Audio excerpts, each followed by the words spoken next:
You will be given a test to determine your ability to withstand shock.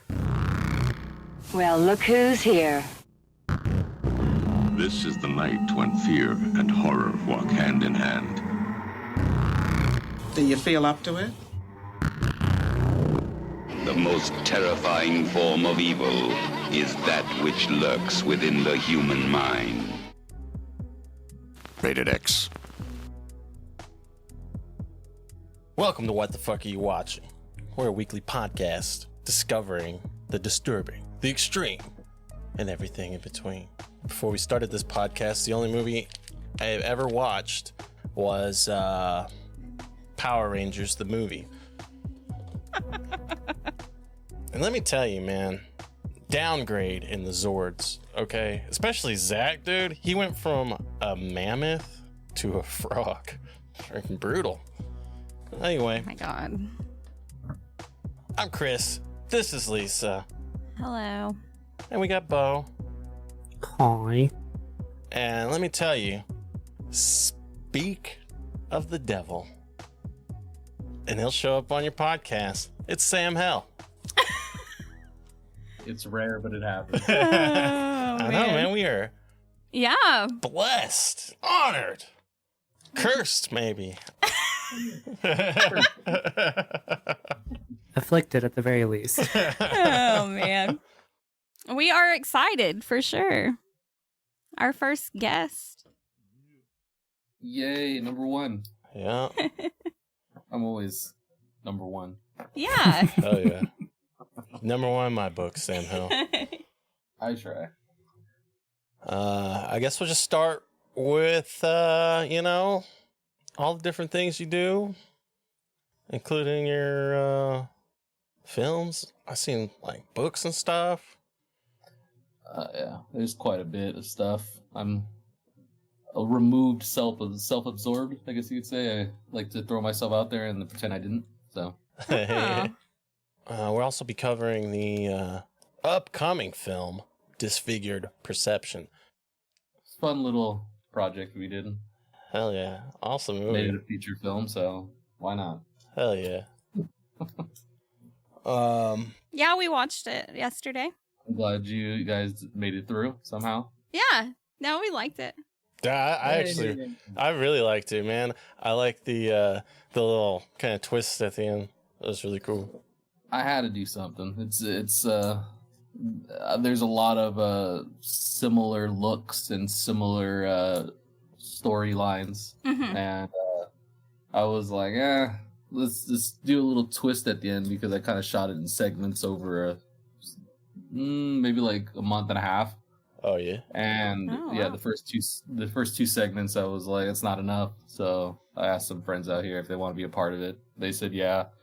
Then what happened? I got some funds to get more effects from James Bell, and we shot the last part. So it was like 3 days of shooting. No, wait a minute.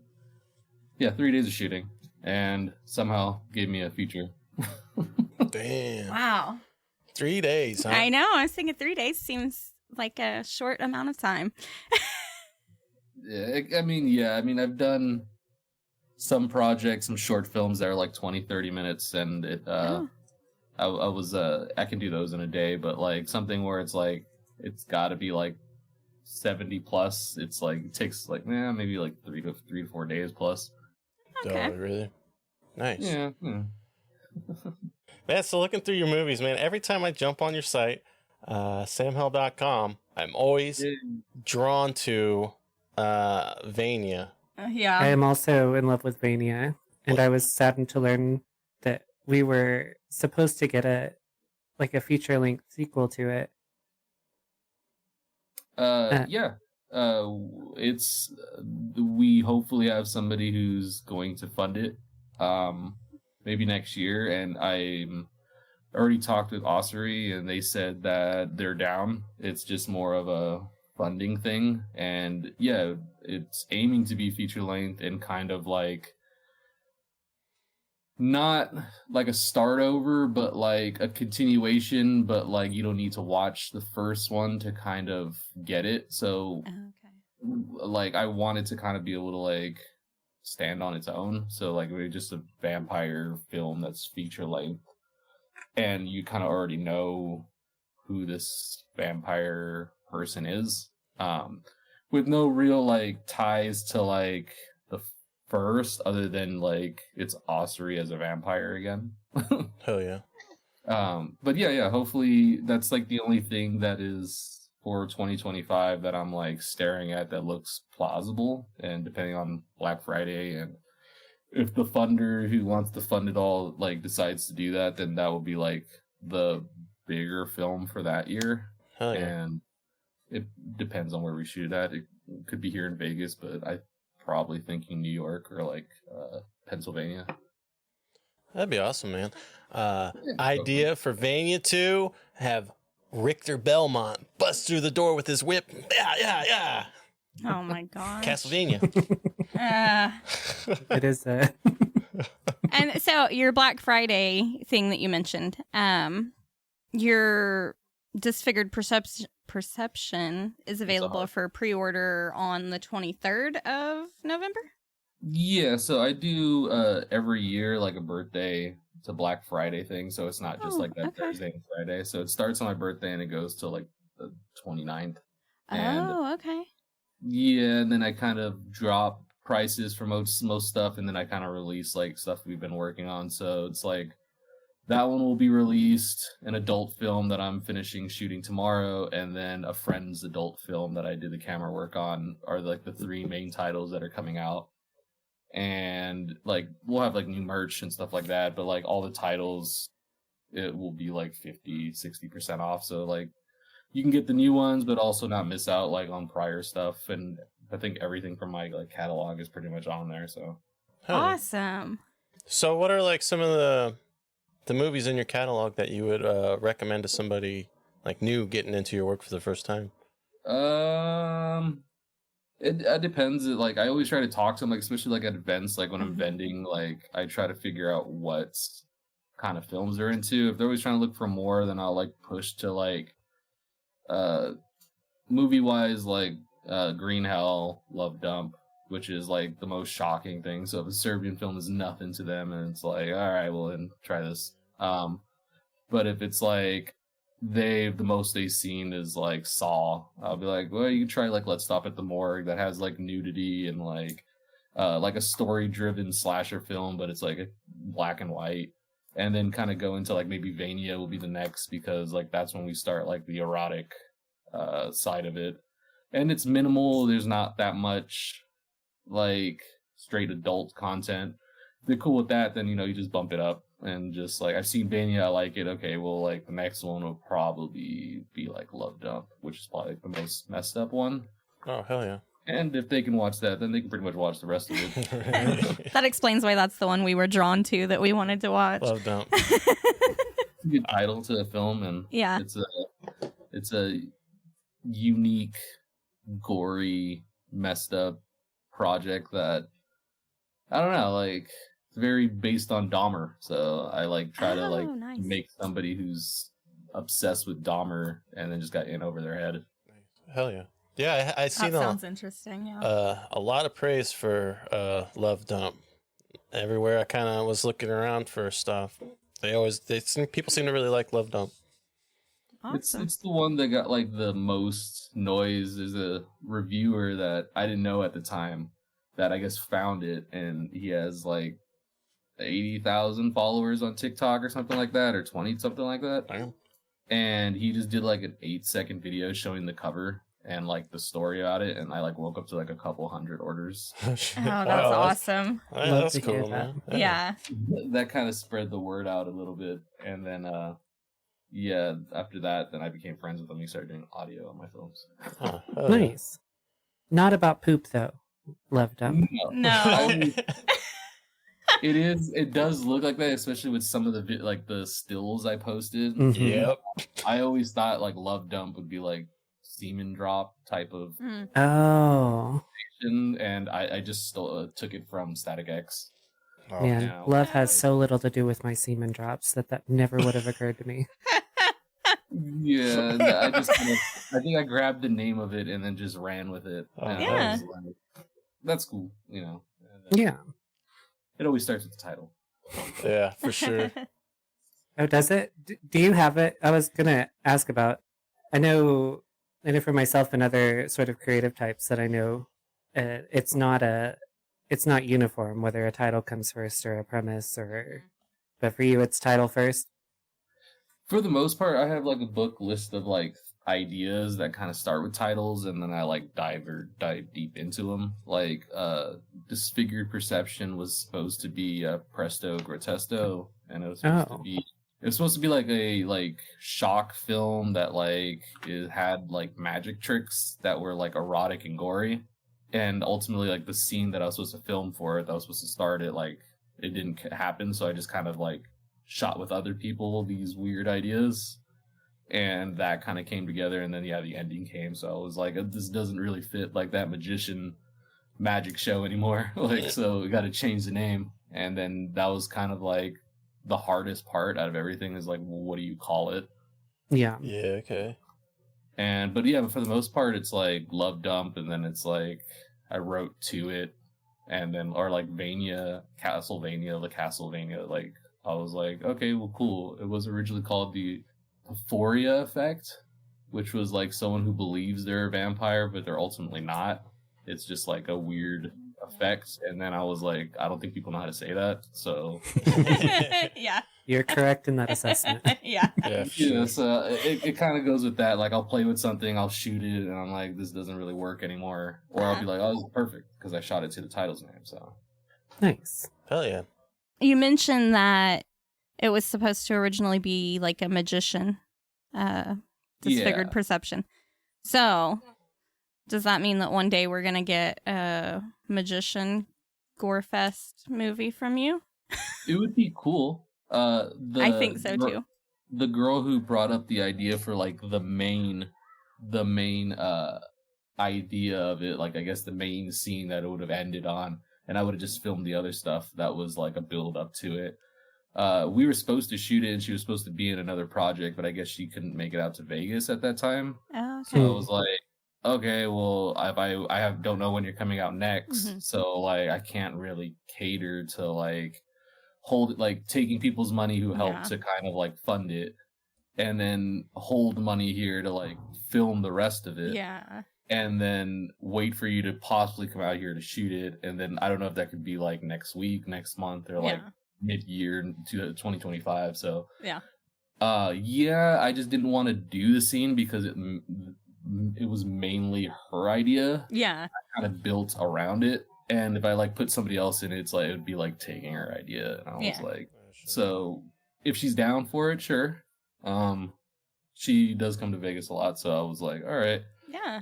Maybe if, things turn around, I get Vania done and something else, I do have, like, another feature-length, like, adult film I want to do. So those are, like, whatever comes first, sort of. Yeah. Well, it sounded interesting. That's why I asked. Yeah, it was pretty cool. Yeah. Yeah, I jack off every time I see David Blaine. Oh, my God. Hell yeah. David Blaine's good. I like David Blaine. Yeah, he's fucking next level, man. Well, I guess we'll get into our Instagram questions. This one comes from babypeach.arts. Check out her art on Instagram. It's pretty cool. I think my favorite is the naked woman with a dude's severed head, like almost breastfeeding. Oh. This is what I mean. Our community, these like sort of goth, like horror metal types, they're always the cuddliest like handles and or personalities. Right. Yeah. You're all so cute and cuddly, and this is what comes of that. I don't know, man. I love it. That's an interesting dichotomy, but I digress. But, what's her question? Well, what's your average day like when you're not a movie maker?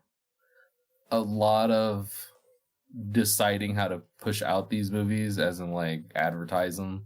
Yeah. Try to find work that's not related to me, like camera operator, editor on other people's films, or just like being the present husband and dad to my kids. Oh yeah. So like I work from home, so I try to get it done, and like all right, like, let's go to the park if you haven't been to the park, or let's go here or there, or out to eat or something like that, to take the kids to do that. I try not to make everything about film and like creative arts, but it does pay the bills, and I'm like, it's the only thing I do, so it does require a lot of my time. Yeah. But for the most part, yeah, I mean, like, if I get a break from that, I'll like play some video games or watch a movie. But for the most part, it's just work and family. Mm-hmm. Nice, yeah. Gotta get that work-life balance. Yeah, that should be better for me. What kind of video games you like to play, SamHel? Ooh, I specifically bought the PS5 just so I could play Spider-Man. Nice. Yeah, dude, it was worth it just for that. Yeah, it was, and I beat it, and I was like, cool. When's part 3 coming out? And then I just digressed to my like Call of Duty, and I'm like, all right, I'll blank out without. I'll get higher, drink a beer, and Nice. shoot that. And then I'm like, all right, that's enough. I'm losing them out. I'm gonna go sit on the couch and watch a Disney movie. I would like to officially recommend the Silent Hill 2 remake. It's a good one. The Silent Hill, it's been not great for the last, I don't know, 2 years or so. But this little remake, That's what I've heard. I've heard some people speak very highly of it.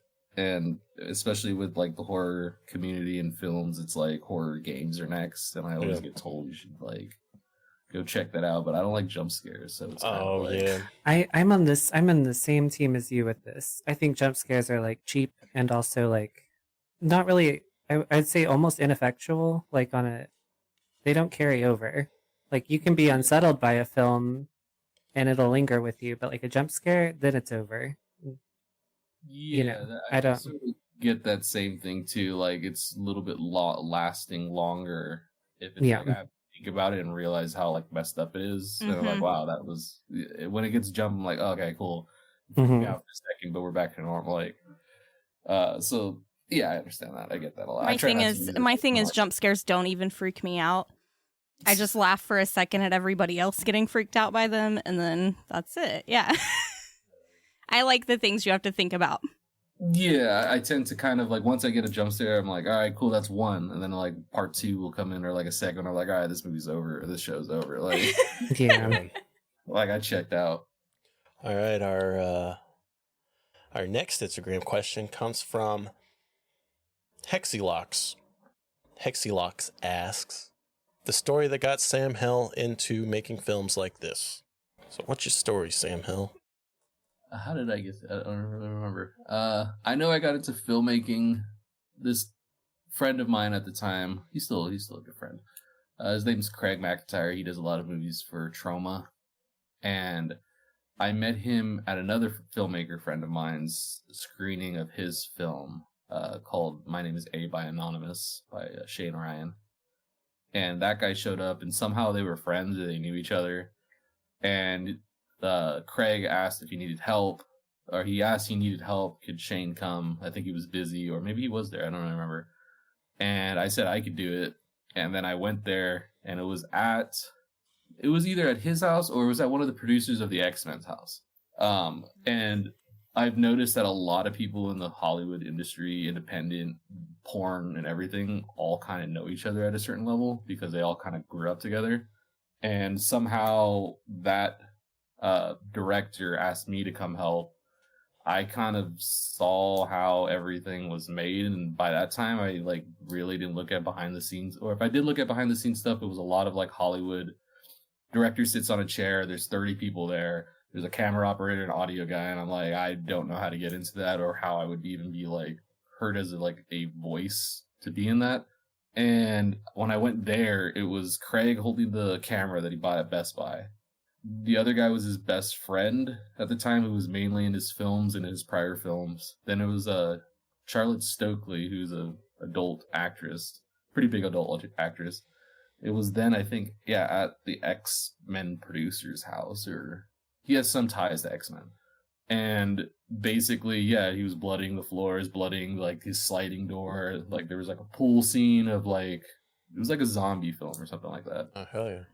And I was kind of like, oh, I can do this. Like, I don't entirely need 30 people. I can like hold the camera myself and kind of like hire people. So I think I was just out of high school. And I think that a couple months later I shot my short film called Who Watched Them Die, which is like 3 killers in the woods chasing some victims down, and they're like recording it for somebody, obviously the title. And I kind of made it graphic and gory. Some people got interested in it, and then I got into like a lot of trouble with my work and volunteership at the time because I was volunteering with youth, like and I don't entirely remember what happened, but yeah, I got in trouble with that. They kicked me out, and I ended up just continuing films and doing like shorts, and I was out of high school, so I had nothing else to do. Yeah. And then when it came to adult stuff, I grew up in a religious household, so you can watch gore and horror on TV, although my grandma was kind of like against it too. But the moment nudity or sex came up, it was kind of like, don't look, turn it off. We're not doing this type of thing. Yeah. So I always grew up against it. Yeah. And we're not really against it. Like, I just didn't have any like access? experience, really. Yeah, there was nothing really like to go off it. And then I started to read like Severed Cinema and IMDb stuff of like Serbian film, Tumbling Doll of Flesh, and just kind of going down like the rougher and rougher like independent movies, and was like, who's making these? Like, where do you find them? And then like, yeah, I watched them, and I was like, oh, this is cool. This is very hardcore and like sort of punk metal, like my kind of avenue. And I ended up falling into finding SamHel Productions, which is like a duo from Portland that made a lot of exactly like films that I make now, except for they're a little bit more like grungy, played off Blair Witch, like one-man band type things. And I was like, oh, you can do this too. So I was like, I jumped into that, then became cool with them and like worked on their films and talked to them about like aliases, and like, you probably, if you got in trouble for your like little slasher movie, you're probably gonna more than likely get in trouble for like with work and like some of this stuff. So I kind of jumped into, like an alias and doing my own stuff, and it seemed to kind of pick up and click, and everybody in the like adult community, kink community, the LGBTQ plus community that I was not close to because of how my religious upbringing, kind of welcomed me and were cool. And we got told a complete lie. So a lot of my friends like ended up becoming like adult, or like were adult actors, or like in that area. So there was like a blend of like horror fans and friends and like adults, and I was like, cool, you can get away from your adult stuff, like of the routine, and you can try to like learn lines or like work with effects and do this and that, and that kind of gained their interest, and I kind of fell into it that way, and been here ever since. Hell yeah.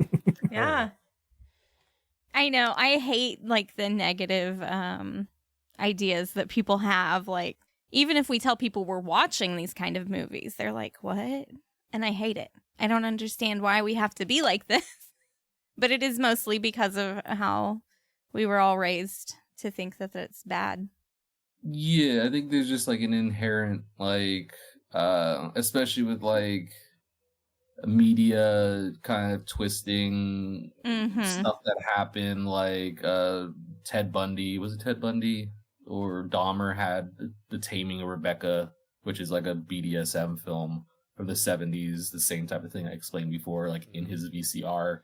So it's like, oh, he was watching very dominant, disgusting porn, that's why. Yeah. And then it swapped to like video games, like the reason it was shooting was because all there is a shooting video game. And it's like, I think it's just like, when you can tell it's a movie and you're at a theater, it's fine, but the moment it's like, oh, you had to buy it on a DVD and put it on, it's like, I think there's just like a disconnect. Like, well, who made it? Like, is this and like in Perception, Disfigured Perception, there is very much what I've gotten on emails and talking to people. Yeah. With, like, who watches this shit? It's just like, you know. So I just kind of put stuff in there that I've experienced, and it's very much pretty universally the same. Yep. Yeah, I mean, we catch the same thing just, you know, from our little podcast, just talking about, you know, crazy movies. I'm like, man, I should have started a Secret Identity with SamHel. I wouldn't necessarily say it's like a secret identity, because I do post, like, I just don't like to make it about myself, because I know what it can, like, lead to. Yeah. And, like, my wife's European, so, like, sex and nudity on screen is nothing to her and her side of the family, so it's like completely different from how I grew up. So like it's not like I'm hiding from the in-laws or like my parents. I'm like I'm an adult, I have kids, so it's like it's just more of the fact that there's a lot of experience of trolls and like people that were like have nothing to do but like try to make other people's lives miserable. Exactly. Yeah. So I'm just like, just watch the film. Yeah, I did it. Go just watch it. Yeah. Exactly. Like it or don't. Yep. Well, we're all the product of a sort of puritanical zeitgeist that I think is sort of still going. So I think it's like pejoratively healthy to sort of almost disassociate yourself from that. Or maybe not healthy, but required. Because you don't want, even if you, same way you don't, I don't think anyone should be wholly identified by what they do for work, even if it is creatively enforced, you know? Yeah. Like, that's a really small way to live, I think. Yeah.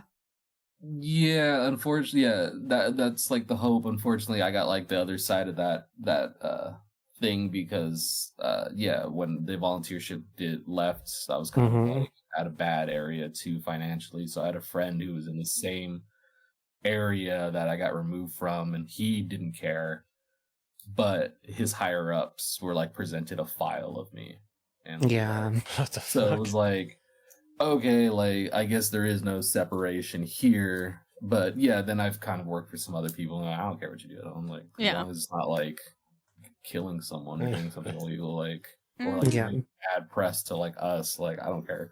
I'm like, but I work for myself now, so it's just like I think that's the best way to go.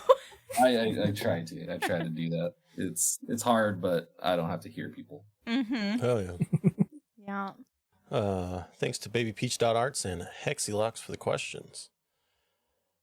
I want to talk a little bit about Tumbling Doll of Flesh. We just did an episode on it, and you told me it was a big influence for you. Oh yeah, I have it tattooed on me. I saw in another interview you've done, there are several odes to inspirations that you've got tattoos of. Yeah, I have Tumbling Doll and Woman's Flesh, the same director.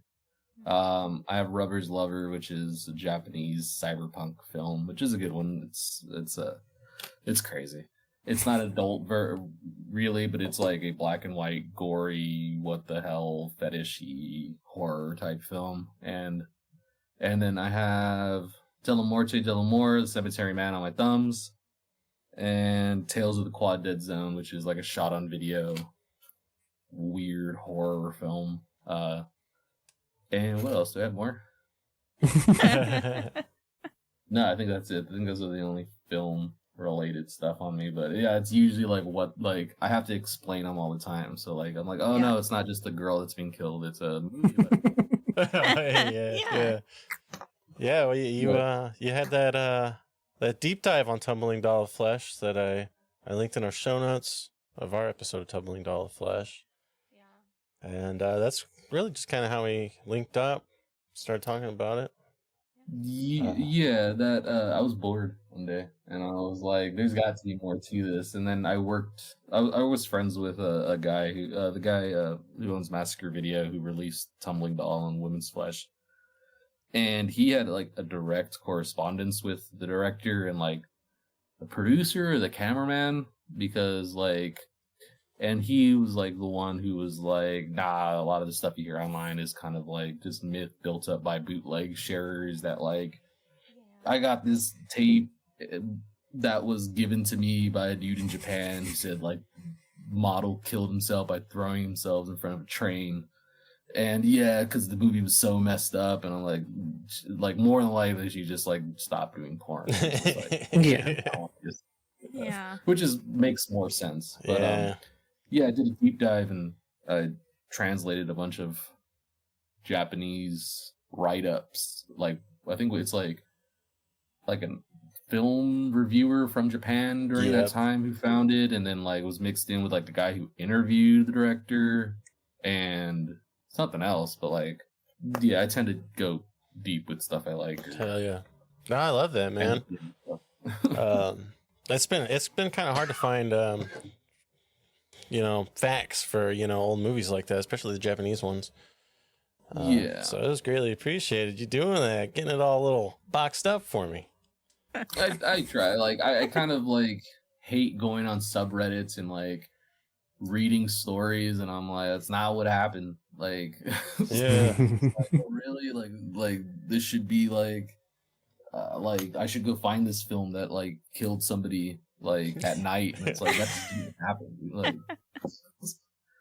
but yeah, do you feed into that on Reddit? Because that's like most of what Reddit is, I think.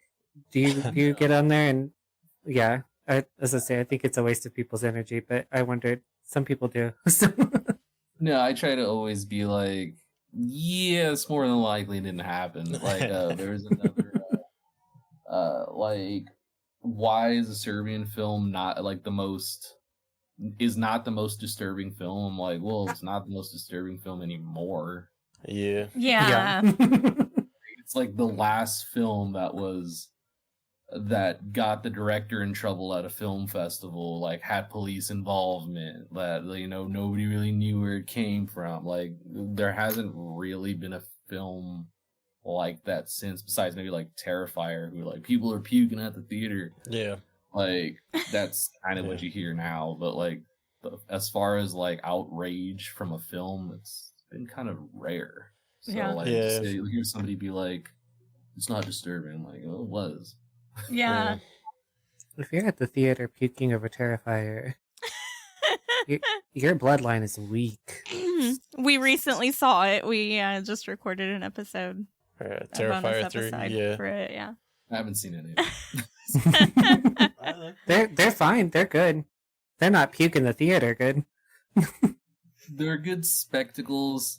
I had before, what was it? It was like All Hallows Eve or something like that. One before they did the Terrifier. So I was like in the community, like making films, and I think this was like before a Broke House, or maybe like during a Broke House, which was like the first couple films of adult horror gore stuff, mixed in with like American Guinea Pig. The first one just got re-released, and like Brian Paulin's gory stuff, and like a bunch of filmmakers, like independent filmmakers that are doing this like backyard DIY underground stuff that were like trying to make cool shit.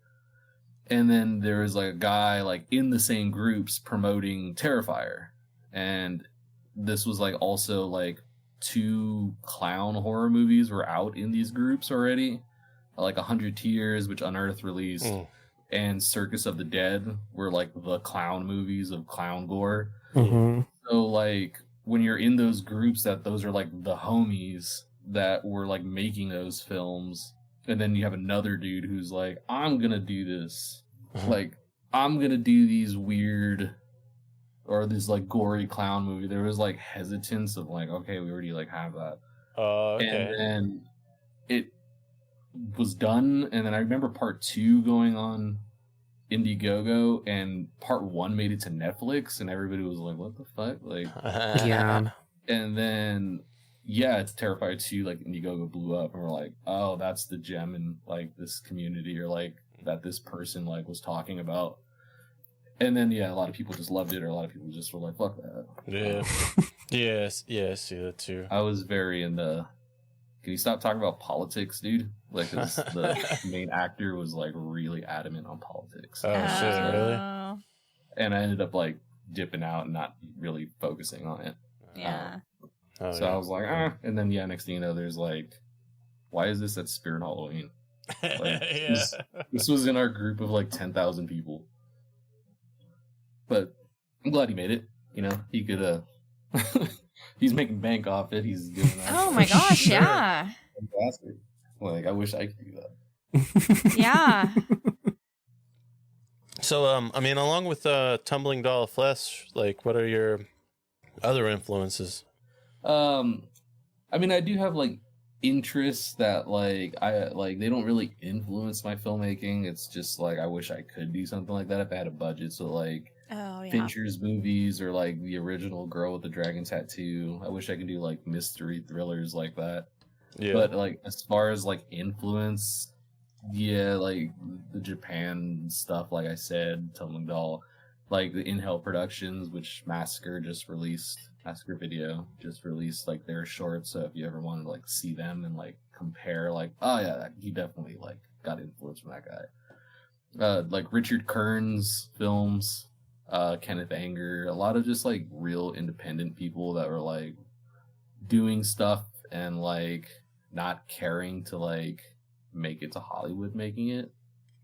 So yeah, like Richard Kern obviously did like music videos for like Sonic Youth and all that, but like he was also making like a short film called Fingered, which is like where he's like a girl's just getting fingered through the movie through like I guess a burglary or something like that is happening in the story.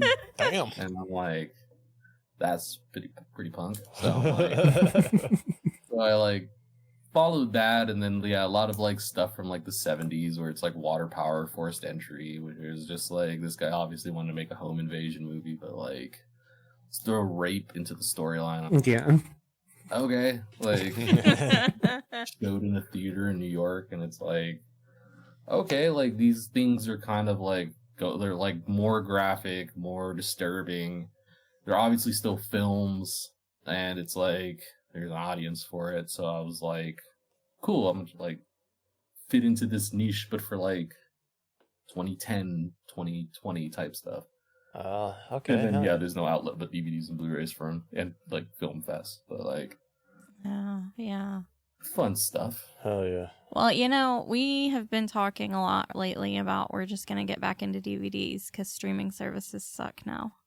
Yeah, even a lot of the streaming for some like Amazon or Disney and all that, there's been some like independent people that like work in between those, and they're like even saying that regardless of it being like shocking, like horror, we got to cut back on some of the nudity or the gory stuff, so it's like the theatrical release. But I've been hearing like even people saying that like things that would be cut for rated R and like put onto streaming, like certain platforms are telling like those licensors, producers, filmmakers to cut even more, whether I think it's for like time or it's just like the fact of, oh, you say this in it and it's racist, but the character is a racist person, like, so you're cutting out like who the character is, because like, so it's not only just like nudity and gore, it's like we gotta like make it PC for the streaming service, so they're like cutting it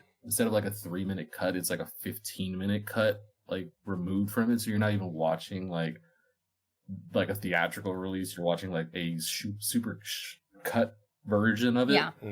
And it's like, no, I'm not gonna like $20 to watch like a film that's 98 minutes cut down to like 78. It's like, no, we always want the uncut version.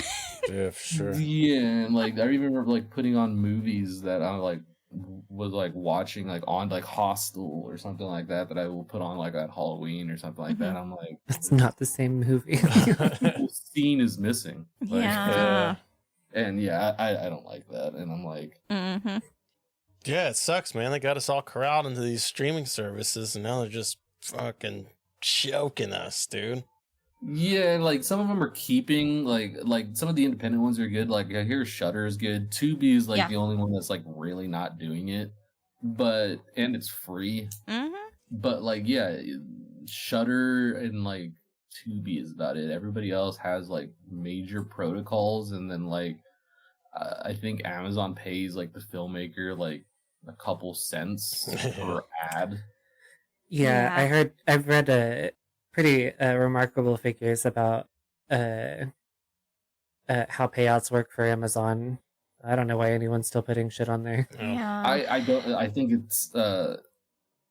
it's there's really not like I've talked to a lot of independent filmmakers like just like they just don't know or why I do it Blu-ray, and I was like, dude, because it won't be shown anywhere else unless like I take it to a theater for a film fest that allows it. Yeah. Like you're not gonna see like I can't put this on Prime. I can maybe put like 1 or 2 on Tubi, and like the adult sites won't take anything that is like remotely death or bloody. So, like I can't put them on an adult site either. I could probably put them on like Motherless. Yeah. And again, it's probably like whatever, however they are paid, but then you're alongside like dodgy adult homemade videos that are probably something wrong with them or like another video. Like, here's my like independently made $7,000 project, and it's like, oh, like next to that stuff, and it's like view it weirdly, so I'm like, Yeah. So DVD and Blu-ray, if 4K becomes easily able to author, I will do that too. I have some stuff I shot in 4K. Yeah. Anyway, I mean, so what are some like must-watch extreme movies in your opinion, SamHel? Ooh. Oh, let me see. I particularly like the gore, like splatter stuff. There's not that many people throwing adult stuff into it, but like Necromantic will have aspects of that, part 2 and stuff like that, and all of that director's like catalog. But I like crappy splatter stuff like Ostermontag or like Das Computer Duel. So it's like no story, and this dude's getting cut up for like 20 minutes. That's a scene. On to the next dude who's getting like punched and he just explodes type of thing. Yeah. So a lot of stuff like that. There are some people doing like really good stuff that like put all my stuff to shame. Like Guy Pearce, who's from the UK, is doing he did Sound of Summer, which is like a body horror type weird movie that Unearthed just released.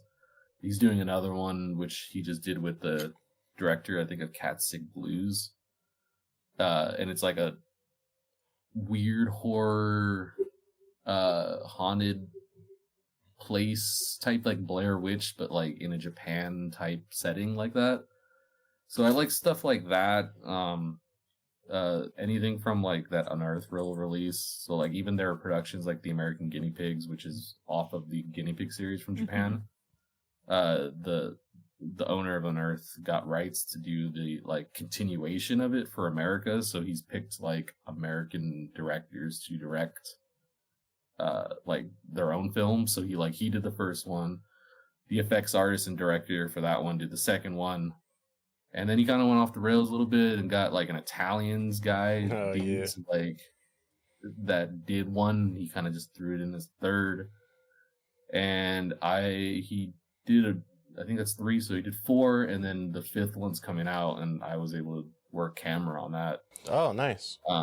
But yeah, just messed up, gory, independent stuff that like probably a studio will veto scenes before it ever got greenlit. There's quite a bit of people like that doing some fun stuff. But yeah, I would stick mainly like stuff on unearthedfilms.com, massacrevideo.com. They have the what's happening and what has happened type films, so stuff from like the 70s all the way to now. Oh yeah. And Portraits of Andrea Palmer is good. Yeah, we covered the guinea pig, all the guinea pig movies. We covered them. All 8. Yeah.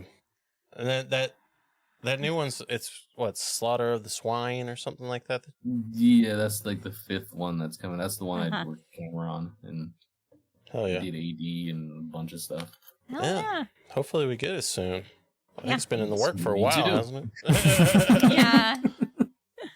Yeah, he just had a discussion on it the other day. And I was where everybody's one of the guys from another film I'm just wrapping up he's a friend of mine, does like a lot of lead stuff in films of mine. He was there and he was asking about it, and we're like, I think like March 2023 was like the end, and then I did like a pickup day in like August of 2023 or something like that. Yeah. And then it's just been with like another director who's editing it. And I guess it's close to being done. Oh, nice. Yeah, I seen you posted some box art, or maybe the box art for it. And I found that like 3 weeks after they posted it. I was like, when did this come out? They want to send me a text and be like, this one or this one? And they'll be like, oh, look, the Blu-ray's coming out. I was like, I saw it and I was like, who posted this? And then I was like, oh, it's From Unearth. And I was like, 3 weeks ago. Wow. Yeah. I was like, I think I took the photo that the image is painted on. Thanks, bud. Oh man. I just try to I tend to kind of just do work, and then especially if it's not my film, I'm just like, cool. Well, I hope I'll see it soon. Yeah. And then they have other stuff that pops up, and like, this makes money now, not money later, so let's focus on this. And I think he was doing like the Serbian documentary, editing it, shooting another film, and like doing all the releases on Earth. So I'm like, I guess it's understandable. Yeah, they do have a lot going on. It was a trials and tribulation for that film. It was like 20-hour days. Damn. Something like that. Yeah, I got there like at 10 in the morning, and then drove home at like 4 a.m. Oh my god. Like 4 to like 8, and then drove back to be there from 10 to 4 again. That's crazy. Yeah, dude. Independent art. Yeah. I guess we should talk about Disfigured Perception. One. So this one starring Shelby Smalls, Ruby Reynolds, Kaya Eve, and Brooke Johnson. We got a little sneak peek screener, and I gotta tell you, pretty damn good movie. Yeah. I had fun. We liked it. Bo's partner Jack even sat in with us and made it through the whole movie. He's the type that'll puke for Terrifier. Yeah, so. he is. Yeah, and he wasn't, running out of the room. So Yeah.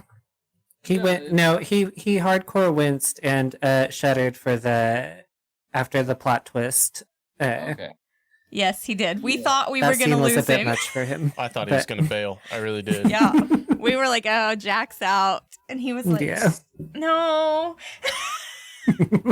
I'll put that on the box art. Just be like, Jax. Dash. Yeah. Yeah. All I heard him say was, oh, fuck. Yeah. Yeah. Yeah. I try to have the movie be like because a lot of the stuff I do is like gore porn, and I'm like, can we like, let me try to do something different. So I was like, I kind of pick things that like I am like, I don't like things happening to my teeth. Mm-hmm. Yeah. Yeah, that's rough. And with mouth stuff like injuries, I'm just like, no. So I was like, okay, I always have dreams of grinding my teeth down so they crack and break. Mm-hmm. And I was like, okay, so teeth. I don't like anything touching my eyes either. So Yeah. I was like, let's have somebody do something with eyes. And then the last scene I kind of just wrote as like a snuff film. Yeah. But like made by somebody who, like, I get not a lot. I get a good amount of emails where it's like people giving me their fantasies. And like, I'm like, that's pretty fucked up because you're not telling me this is a movie. You're telling me this is what you want to do. And I've had like an experience with talking to some people who may have said things wrongly. I talked to a guy who was like, wanted to make a film and wanted me to like do what I do for my films. And I was like, oh, well, I would kind of have to get the effects or props to kind of do that. And then he was like, well, we can always like, you know, cut him and then like take him to the hospital to get stitches. And I was like, no, like we can't do that. Wow. And then I like talked to the dude who like introduced me. I was like, is he joking or is he like? That's what I was about to ask. Is this a troll? Yeah, and he was like, I think he just kind of like said it as a haha joke. It just doesn't come out like that. And I was like, yeah. I hope so. I was kind of picturing that person when I like wrote Kaya's really interested it to like the point of like, I'll do it if it comes to it type of behavior. And they kind of nailed it. All the like dialogue between them was like them going off on each other. Like they did that. I was like, yeah, you are into it to the point of like wanting to like, you're getting turned on by it. And you don't know why you're with her. And like, it's starting to show now. Like you realize you're like in bed with serial killer type thing. Oh, okay. And they're both, well, Kaya for sure is definitely like a big horror fan. So she definitely played into it. It was very opposite, sort of, almost, of the first two segments you saw. And I kind of want it to be like that. But yeah. Yeah, they sold it hard. Yeah. It was the most self-aware scene in this type of film I think I've ever seen. It like I think I attributed it to almost like breaking the fourth wall. It like almost felt like an attack. Like, why are you watching this, you freak? But I did really enjoy it. Yeah. I agree. I really did want it to kind of be like, like a fourth wall finger point to like things that I've experienced, or like, meeting somebody at a vending, like where I'm vending and they say things like that. Like, why the fuck would I watch that? And it's like, well, you wouldn't believe me would watch it. Like, and then on the new film just wrapping up, it's even more so that like it's just like an exaggerated version of me. So it's like I'm like kind of now ticking into like that little aspect of like, is this real or not? I'm like, of course it's not real, but it's like if you want to take it to that like weird part where someone's asking if it's real or is it not real, and then just don't say anything and show them. It's like that's kind of where I like want to like play with right now. Hell yeah. I was really watching a lot of M. Night Shyamalan, so I was like, yeah, you nailed it, man. Yeah. So like, do you try to balance like the eroticism and the horror in the film? Yeah, for everything like adult horror, I try to make it 50-50 because I know a lot of horror fans don't want to see their adult content in horror, and a lot of adult fans don't want to see horror in their adult subject matter or whatever. So I always try to like cater to both. Like a lot of the stuff from the 70s was like a full-fledged like 15-minute, 20-minute adult scene within that movie, and I'm like 3-4 minutes before we move on, like, and then like maybe 3 or 4 of gore, and then kind of back to like normality in a way. I try not to like the not the fast forward button, but like the scene skip button where you just jump to the next chapter. I always try to make it be like, if that scene is still going, if I hit that next chapter thing, it's kind of too long. Oh, okay. Unless there's like some reason to like, I'll just spoiling the like first part of whatever because it's shown in the trailer that drops tomorrow. Okay. The Shelby's character where the teeth come out, like we already saw that she's kind of like into it. She's already like a fetish person and kind of like finds relief from it. But now this pain is happening and she's trying to like escape it from her own, for like doing pleasure to escape it. It's like, now let's kind of add the pain or like the thing that was bothering her to it. So it's like, okay, so we showed it for like pleasure wise. Now we're going to show it for like gore, grotesque wise. And then like sort of end it. So to me, it's kind of different. It's like, one is like, oh, that's hot. And then it's like, that's kind of fucked up. And then it's like, we're going to end sort of on like it finishing or ending, or like leave it sort of fucked up. We don't really like go back to the like adult scene. Oh, okay. I don't know. I think it stayed hot the whole time. Well, for me, like, you know, it would build. Things were getting real hot, and then all of a sudden she's pulling her teeth out, and I'm like, ooh. And then the hotness starts building up again, and something else fucked up. Yeah, so there's kind of like this like built up, and then like meet it, and then it's either like, okay, it's not hot anymore. And then like bring it back up.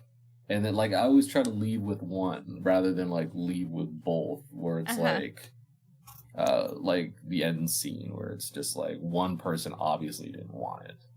And it got to a point where like I don't really know if like this should be a turn on anymore. Well, speaking of that, like going back and forth, you even mentioned it, where she's switching from like experiencing discomfort to trying to like abate it. How involved are you in the scoring of these projects, like the soundtrack and stuff? So for this one, I have 0. I just kind of gave Joshua Palace, who did all the music, right? Who does the composing original? That's what he does, is music. I sent him the film. I kind of explained what kind of tone that I wanted to like be with, and I kind of just left it to him like what he thought it would be, and he gave it back with like time codes, which is really nice of him. He scored it to the film, so he was watching the films.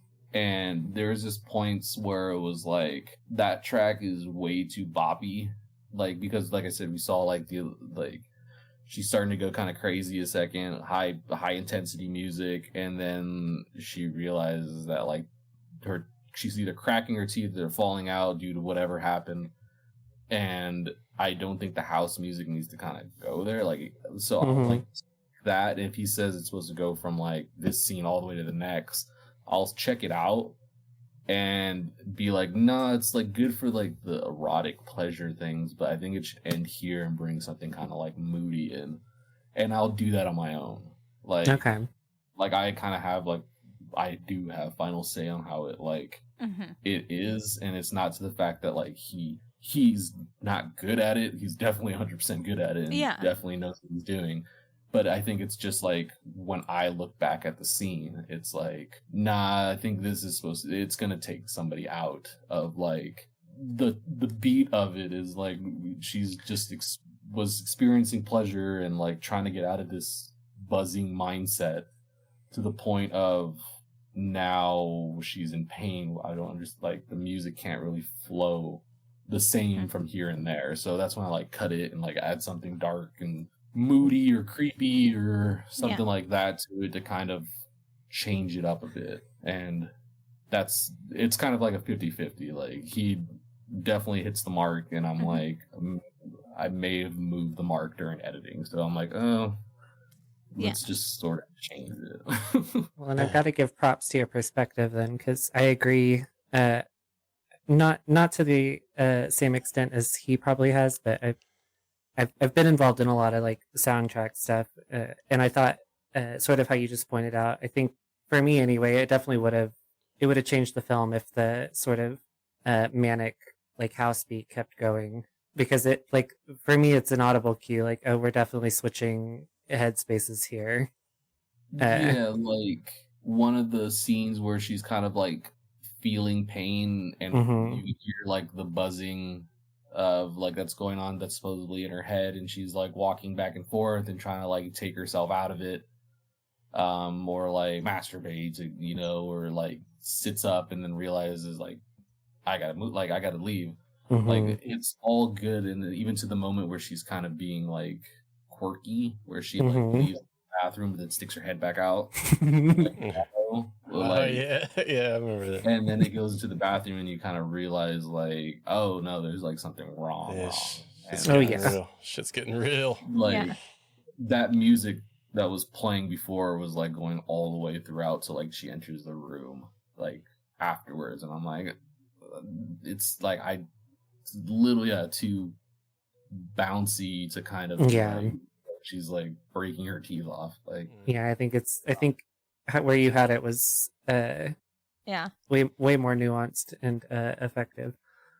Yeah, and I kind of got that comment years ago where, because I used to kind of do like YouTube reviews and was part of like a group of people who not only like reviewed horror, liked horror, but also some of them started to move into like creating horror.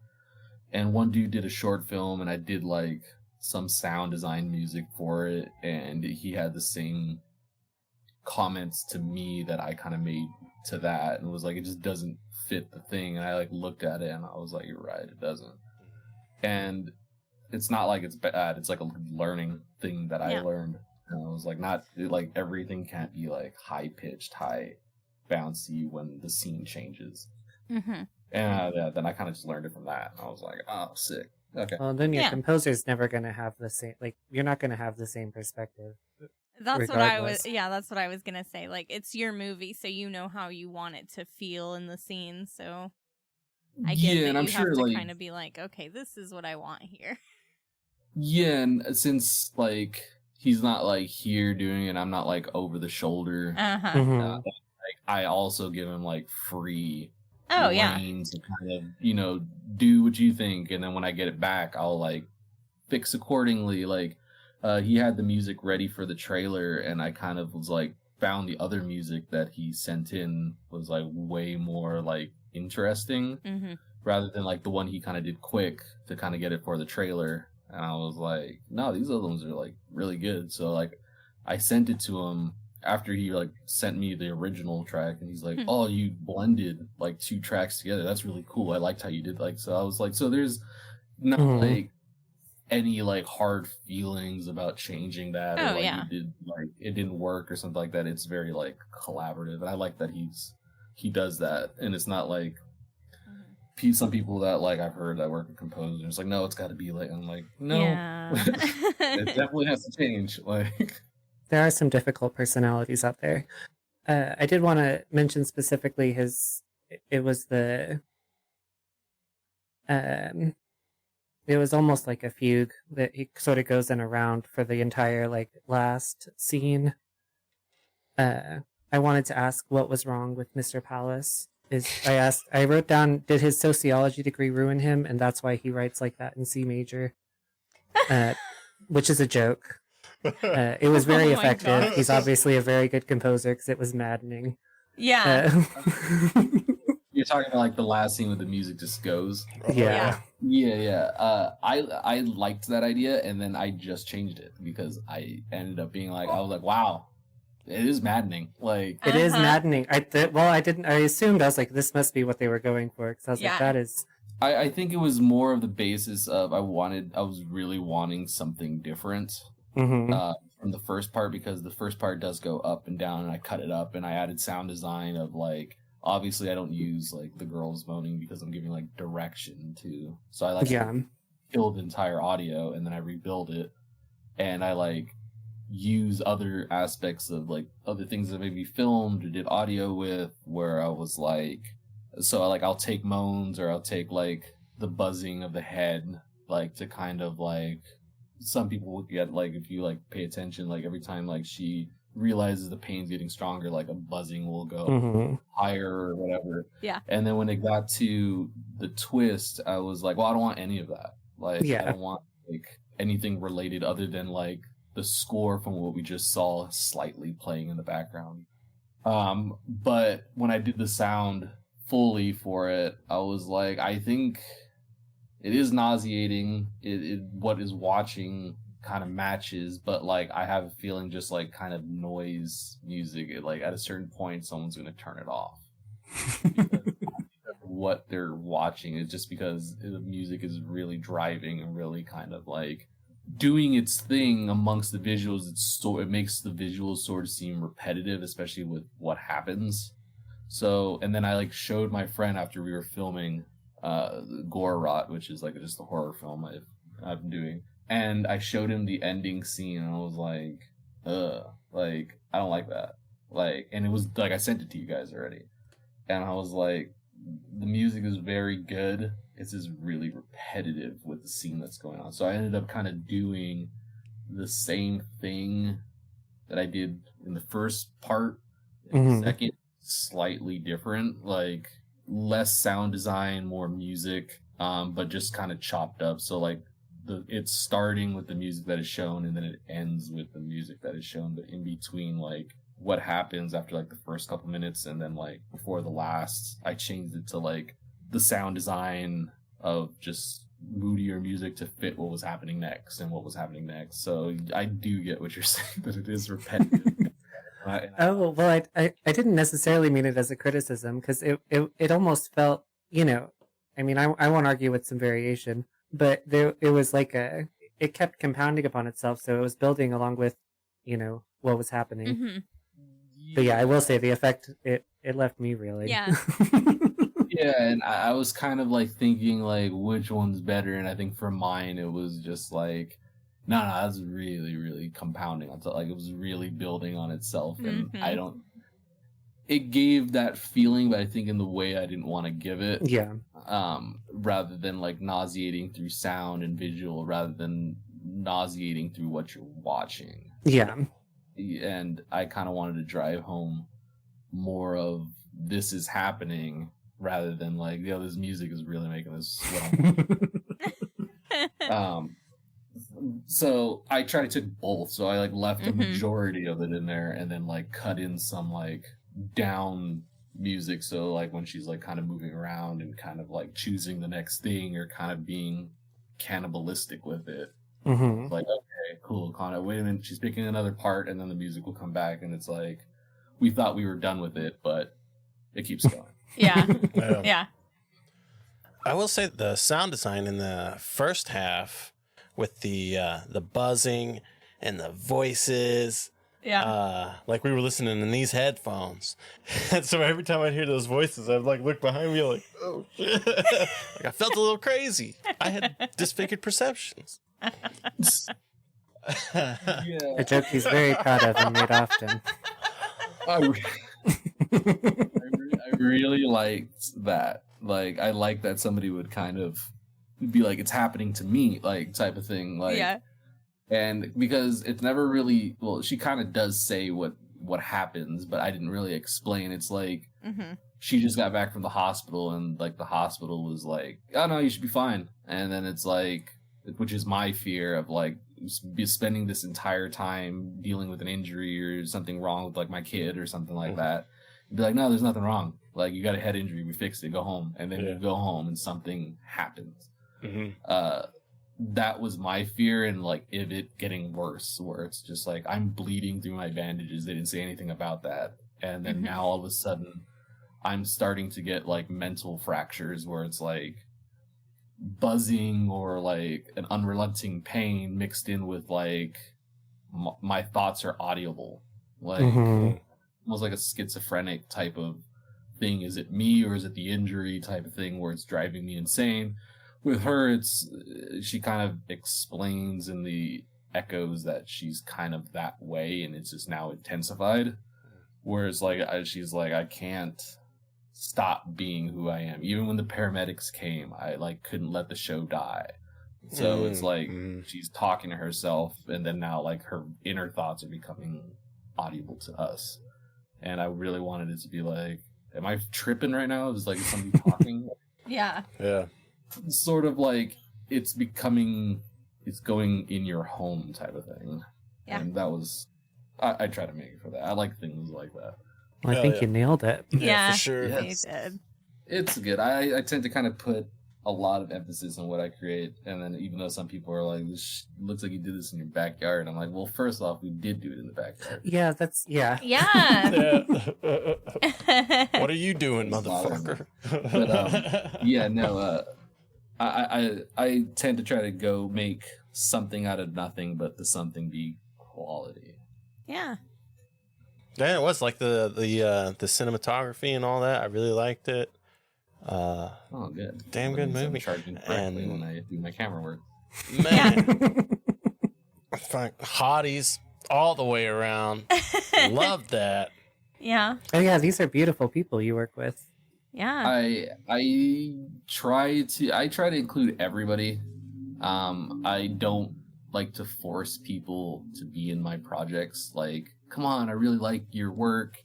Yeah. I think you do really good, and they're like, I don't really want to be in it, and I'm like, well, we'll pay your like the fee you want. Yeah. Like I always try to like, if there was no money there, would you still do it? And those people I really try to keep there, and that's why it's like I don't really write like Sarah Asian. Yeah. One, it's just like, Sarah, this is what happens to her. Are you cool with that? Like, I love Sarah's what happened, but I like so and so's. I feel like I fit more with that character, and I'm like, okay, so you're gonna be that person. Instead of Sarah. Now I gotta go find Sarah. So it's like, I feel like it fits what people's interests are, and if they're interested in doing that scene, it'll work better. And I just don't really say no to anybody unless it's like they have an issue with something or they're problematic. Well, me neither. Now I have HPV. Oh my god.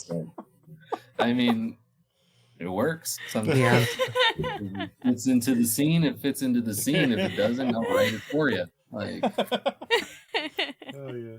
That's got to make for a better set of working conditions in general, though, because if someone's there for a check versus some sort of creative investment in the project, that's a different situation.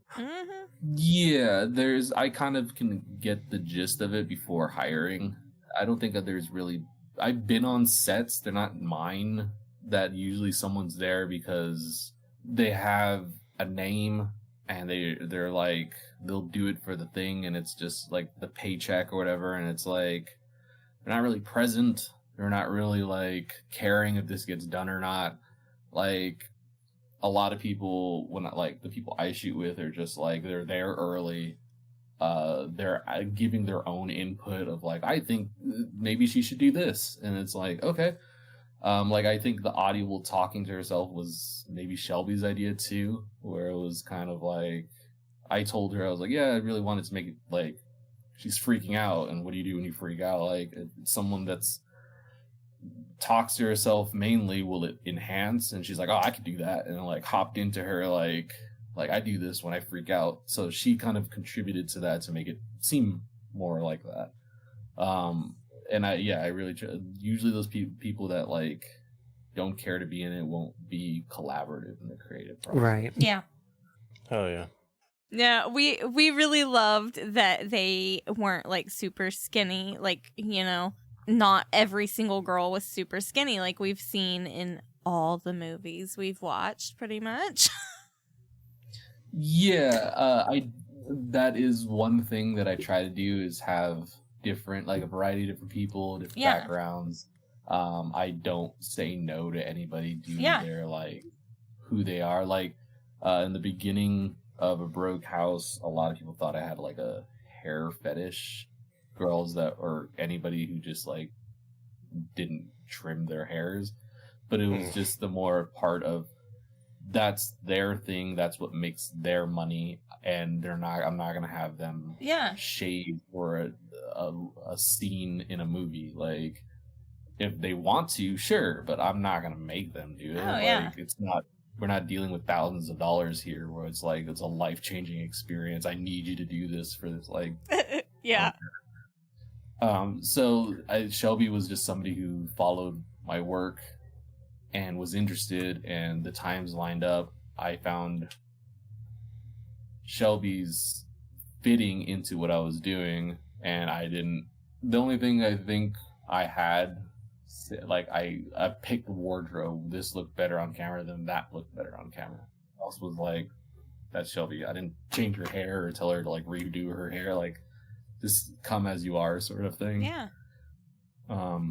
And I don't really write anything that requires that too.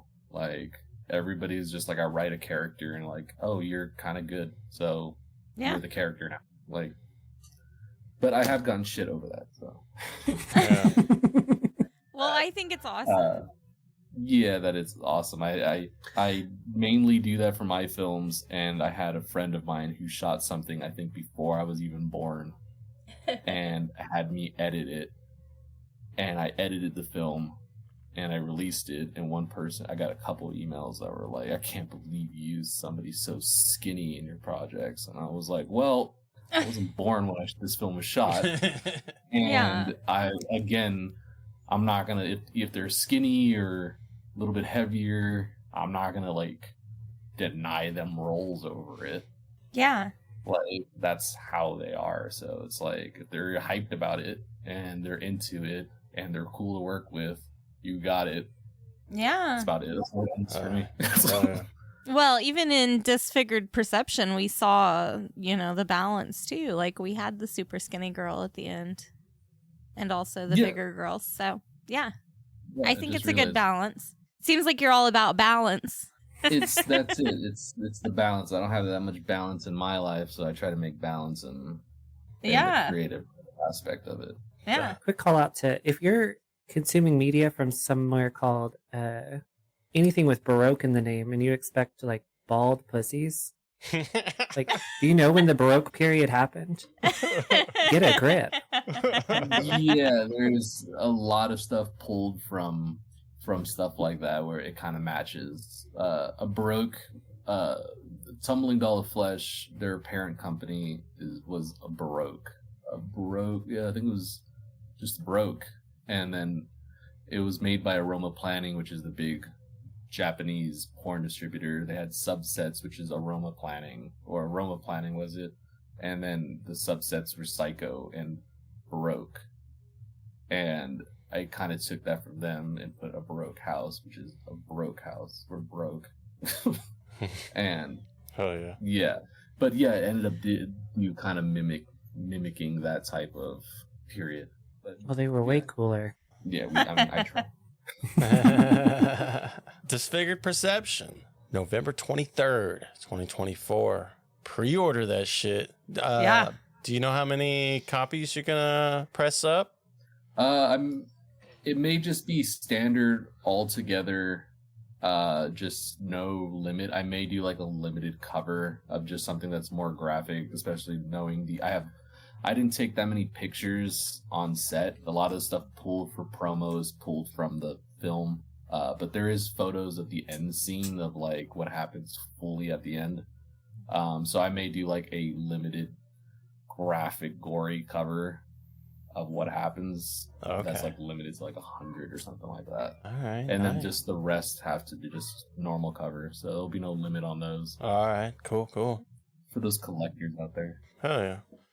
Well, you got anything you want to plug before you head out, or? No, I think you guys did it well. Black Friday goes from 11/23 to 11/29. There should be 3 to 4 new films. 3 I did, and 1 my friend Kevin Decker did, which is an adult film called Revenge of the Cumpires. Oh, hell yeah. Oh, yeah. So all of that, sales will be going through that whole time. It'll be dropped to like 50 to like 60%. So if you're hesitant or don't know what the hell we're talking about, you can check out the films there and get them for a discount. So, you don't, some of you won't see it and be like, what did I just spend $20 on? And yeah, that's just basic about it. I'm on Instagram, which will probably be tagged below. But, yeah. Damn sure will. And I just constantly talk about myself, even though I don't really like doing it.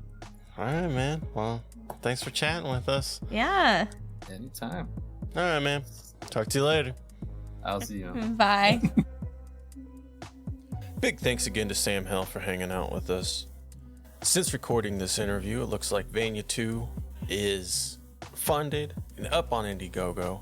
I'll link it in the show notes, so be sure to check it out. And remember to pre-order Disfigured Perception, November 23rd, 2024. Tune in next week when we cover 1987's Lolita Vibrator Torture. Spicy title. Spicy movie? We'll see. Say bye, bitch. Bye, Bye, bitch. bitch.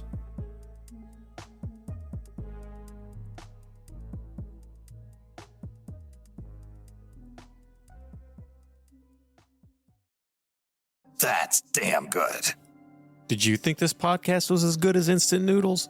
Or is it more like a cobalt blue tarantula? Leave us a rating and review wherever you're listening to this podcast at. Get in touch with us at WTFareyouwatchingpod@gmail.com where you can leave reviews for the movies we've been watching, recommend other movies for us to watch, or leave any questions or comments for us to answer. Either way, thanks for listening.